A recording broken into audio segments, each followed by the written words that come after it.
Bonjour et bienvenue dans Real Economy. Cette semaine, nous sommes à Copenhague pour parler de croissance verte, ou mieux aborder le sujet qu'au Danemark. Ces citoyens sensibles à l'environnement font de ce pays la référence non seulement en Europe, mais aussi dans le monde. Nous recevrons aujourd'hui Jeremy Rifkin, cet auteur et consultant auprès des décideurs mondiaux, nous expliquera comment une Europe verte peut créer de la croissance et des emplois malgré la récession. Ensuite, nous nous pencherons sur le modèle de coopération publique-privée danois et vous verrez que le vert n'est pas qu'une couleur, mais ici, c'est un mode de vie que les Danois exportent dans le monde entier. Entourés de bateaux, de vent et d'eau, on pourrait penser que l'écologie se résume à une sorte de vie au grand air, mais c'est au contraire un pan très sérieux de l'économie qui propulse le monde dans une nouvelle globalisation. Voici donc un cours accéléré sur ce qu'est la croissance verte.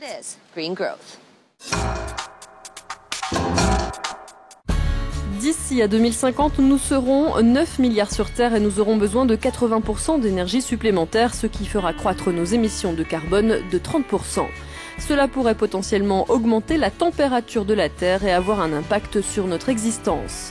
La croissance verte passe donc par une croissance économique durable, la réduction des émissions de gaz à effet de serre et la limitation du gaspillage de nos ressources naturelles. Par conséquent, la croissance verte ne peut naître que d'investissements financiers destinés à développer des technologies plus propres pour mieux gérer notre production et notre consommation de biens. Au niveau mondial, le chiffre d'affaires des éco-industries devrait doubler pour atteindre 2000 milliards d'euros par an en 2020. En multipliant les investissements en recherche et développement et en créant de nouvelles technologies, on peut alors créer des emplois et donc de la croissance. Nous retrouverons Jeremy Rifkin dans quelques minutes pour parler de la stratégie verte de l'Europe, mais d'abord jetons un œil aux estimations en termes de création d'emplois que ce secteur pourrait entraîner. La Grèce et la Hongrie pensent générer des centaines de milliers d'emplois d'ici à 2020. L'Espagne, elle, parie sur 1 million. Alors est-ce réaliste? Jeremy Wilks a voulu savoir si les Danois voyaient vraiment la vie en vert et si ce modèle économique pouvait convenir à tout le monde. C'est une famille danoise ordinaire, au quotidien semblable à celui de nombreux foyers en Europe. À la différence près que Kåre Press Christensen vit dans une maison écologique à Copenhague.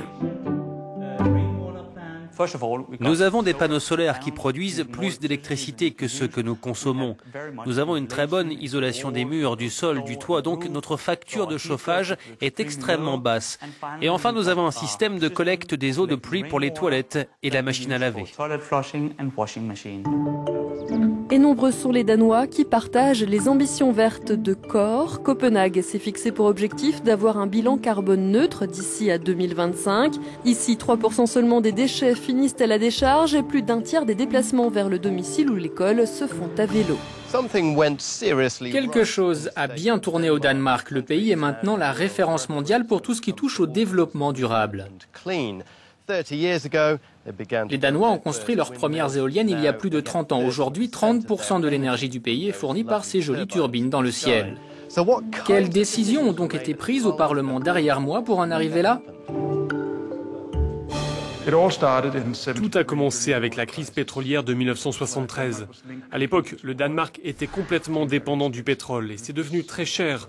La motivation économique pour changer les choses a donc été très forte.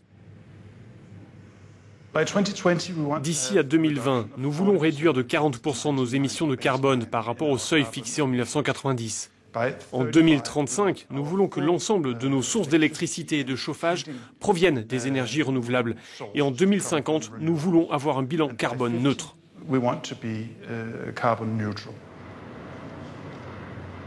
La politique au Danemark est affaire de compromis, un système qui semble payer à long terme.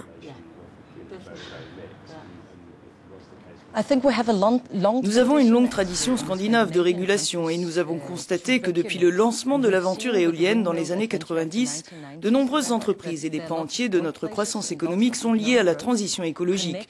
Donc c'est plus facile pour nous d'être à la hauteur de ces objectifs ambitieux. L'Europe voudrait bien copier ce modèle de croissance verte pour en récolter les fruits d'ici 2020, mais pour cela, il faudra avancer sur le chemin de l'indépendance énergétique et la route est encore longue. L'Union européenne, aujourd'hui, importe plus de 50% de son énergie, 80% du pétrole qu'elle utilise, 60% du gaz et près de la moitié du charbon. Tout cet argent pourrait être investi en Europe. Actuellement, il est investi au Moyen-Orient et en Russie. Pour des propriétaires comme Core, place à présent à la joie du retour sur investissement. Retrouvons Jérémy Rifkin, à qui j'ai demandé si ce modèle danois était exportable. Cela fonctionne ici, mais peut-on le transférer dans d'autres parties de l'Europe où la récession est encore la première préoccupation? Il faut d'abord comprendre pourquoi l'économie est en crise, avec un chômage en augmentation, une faible productivité et des jeunes sans emploi. C'est dû au fait que la seconde révolution industrielle est en train de s'achever. Elle s'est construite sur les énergies fossiles et sur le nucléaire, des énergies de plus en plus chères car elles sont en fin de vie. Donc aujourd'hui, on paye la note pour les avoir utilisées pendant 2 siècles. Et le changement climatique va de plus en plus mettre en danger notre capacité à survivre en tant qu'espèce sur cette terre dans le siècle à venir. Comment convaincre les gouvernements qui ont opté pour l'austérité en Europe d'investir suffisamment pour pouvoir satisfaire aux objectifs fixés pour 2020? Et tout cela alors que nous n'avons pas encore de sources d'énergie renouvelables fiables pour le moment. Dans certains pays d'Europe, l'énergie éolienne rivalise avec les vieilles énergies fossiles et elle est même moins chère parfois. Quant à l'énergie solaire, elle fait jeu égal avec les énergies fossiles. Il faut resituer tout cela dans le contexte. L'Allemagne a opéré cette révolution énergétique avec succès. Oui, le prix de l'électricité a augmenté un peu, mais bien moins que ce que les partisans des énergies fossiles prévoyaient. En termes de subventions, les énergies fossiles ou l'industrie nucléaire sont toujours massivement aidées en comparaison avec les énergies de la troisième révolution industrielle. La vraie question, c'est où serez-vous dans 20 ans? Au Danemark, en Allemagne, en Afrique du Sud ou au Sénégal? Voulez-vous vivre les dernières heures de la deuxième révolution industrielle avec une énergie de plus en plus chère, des technologies vieillissantes et le changement climatique qui tue la planète? Ou voulez-vous assister à l'envol des énergies renouvelables? Il y a tant d'argent disponible. Dans les régions qui commencent à mettre en place les 5 piliers de ce que nous appelons la troisième révolution industrielle, les portes s'ouvrent au niveau bancaire et au niveau des investisseurs parce que nous pouvons mesurer les retombées. Alors quelle stratégie faut-il adopter pour en arriver là? Car pour l'instant, ça n'a pas vraiment fonctionné. Le problème, c'est que les différentes phases de cette révolution n'évoluent pas à la même vitesse. C'est de là que viennent les pertes en Allemagne et ailleurs. Et puis, il y a des régions en Europe qui produisent 20, 30, 60, 70% d'électricité verte, mais elles n'ont pas prévu de stocker cette énergie, contrairement à ce que nous préconisons. Le soleil ou le vent sont des énergies discontinues. Si vous ne les stockez pas, vous perdez 3 kW sur 4. Vous gaspillez votre investissement. C'est donc une question d'infrastructure. Il faut que toutes les régions d'un pays passent aux énergies renouvelables. Il faut transformer tous les immeubles en centrales électriques de manière à stocker l'énergie solaire, éolienne, thermique pour qu'elle soit disponible 24 heures sur 24. Ensuite, il faut mettre en place un Internet de l'énergie à partir de votre réseau électrique pour que tout le monde sur Terre puisse partager ces énergies vertes. Le Danemark et l'Allemagne ont montré que c'était faisable. Les coupes budgétaires ont sans surprise touché ce secteur et notamment le projet d'infrastructure énergique transeuropéenne. Mais les membres de l'Union européenne doivent toujours allouer 12 à 20% de leurs fonds de développement régional au développement durable, notamment pour mesurer leur efficacité énergétique et créer des réseaux intelligents. Jeremy Wilkes a enfourché son vélo pour faire un tour au sein du pôle régional dédié au développement durable, ici à Copenhague.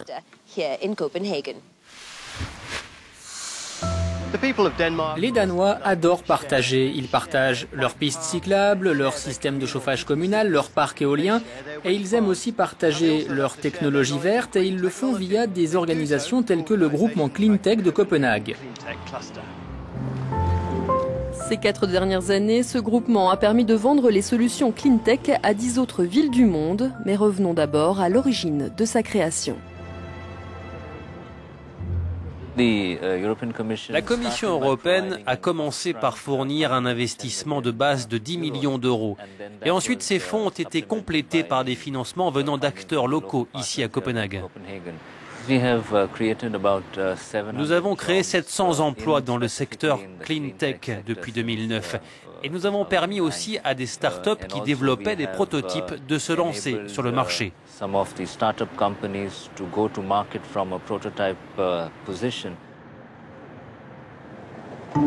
Ramboll est l'un des fondateurs de ce groupement. Cette entreprise danoise spécialisée dans l'ingénierie a fait de ses locaux l'emblème du talent national dans les énergies renouvelables.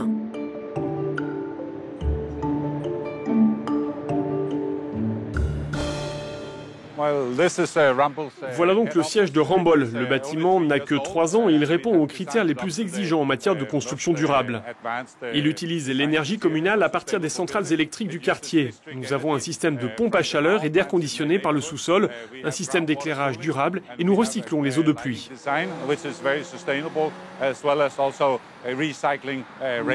Ramboll connaît une croissance fulgurante avec une augmentation annuelle de 16% de son chiffre d'affaires, due principalement à son expertise en matière d'énergie éolienne. Nous employons 10 000 personnes dans 20 pays et nous avons plus de 200 antennes, principalement dans les pays nordiques, mais aussi au Royaume-Uni, au Moyen-Orient et en Inde. Exporter ces technologies, c'est le premier objectif du groupement Cleantech de Copenhague. Nous sommes convaincus qu'il ne faut pas seulement vendre un système danois et l'installer à Bombay, par exemple. L'idée, c'est d'essayer de créer ensemble une solution en respect avec ce qui existe au niveau local, avec l'environnement local de cette partie du monde. Et voilà pour ce condensé d'économie vraiment verte à Copenhague. Rendez-vous bientôt pour parler de prêts bancaires. Nous saurons si les PME réussissent à obtenir les fonds dont elles ont besoin. En attendant, merci de nous avoir suivis et au revoir.